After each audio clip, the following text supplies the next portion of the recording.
মায়া বিয়ে করানোর জন্য ছেলেরে মেয়ে দেখাইনি আমরা না? আরে মেয়ে বিয়ে করার জন্য ছেলে মেয়ে দেখে কিনা? আচ্ছা, তো এরকম একটা হাদিস জানলে কেমন হয়? ভালো হয় কিনা?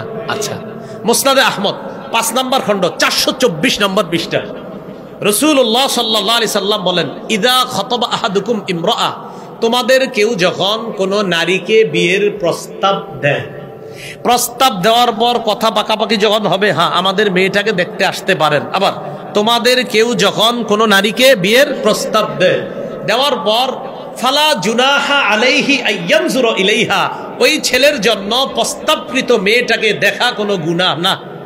এবার উল্টাটা কোন তো, প্রস্তাবকৃত মেয়েকে দেখা গুনাহ না। আবার বলছি, যারে প্রস্তাব দিলেন বিয়ের জন্য তাকে দেখা গুনাহ না।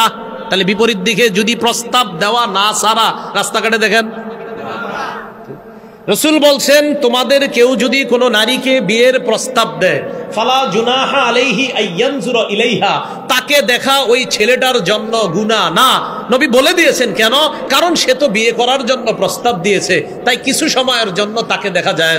এখন তার কোন অংশটা দেখেছিলে গিয়ে? কয়েকজন চুপ রয়েছে, মনে হয় ওনারা চেহারা সারা কি দেখে? কি দেখে? দাউদ জাহেরি, হ্যাঁ কি দেখে? রাসূলুল্লাহ সাল্লাল্লাহু আলাইহি সাল্লাম বলেন, তোমাদের কেউ যখন কোনো নারীকে বিয়ের প্রস্তাব দেয় তখন তার জন্য কোনো গুনাহ না মেয়েটাকে দেখা।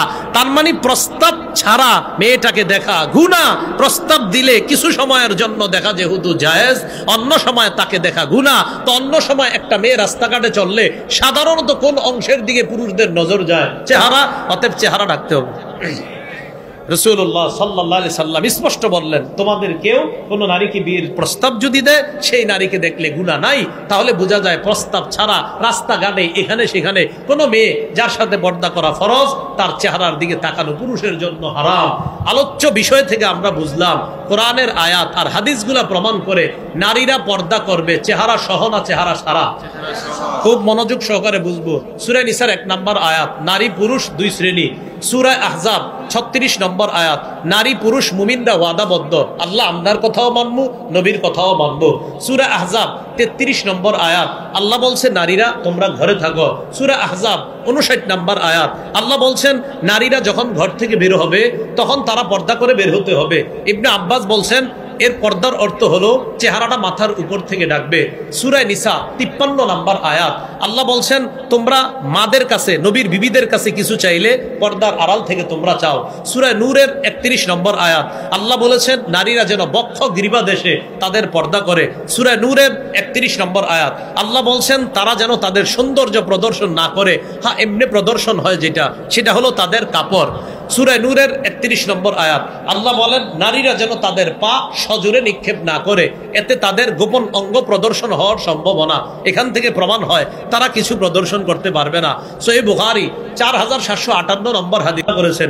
বাইহাকী 7 নম্বর খণ্ড 117 নম্বর পৃষ্ঠা, রাসূল ইন্তেকালের পর ওই সময়ও নারীদের মাথায় আছে যে পর্দা করতে হবে। নবীর বিবিরা ঘরে আছে, আব্বুর বিবিদের সাথে আম্মাজান আয়েশাও ছিলেন। আবু বকর সিদ্দিক বাহির থেকে কয়, আয়েশা আমি কি আসতে পারি? তখন আম্মাজান অনুমতি দিলেন যে আব্বা আসেন। কখন?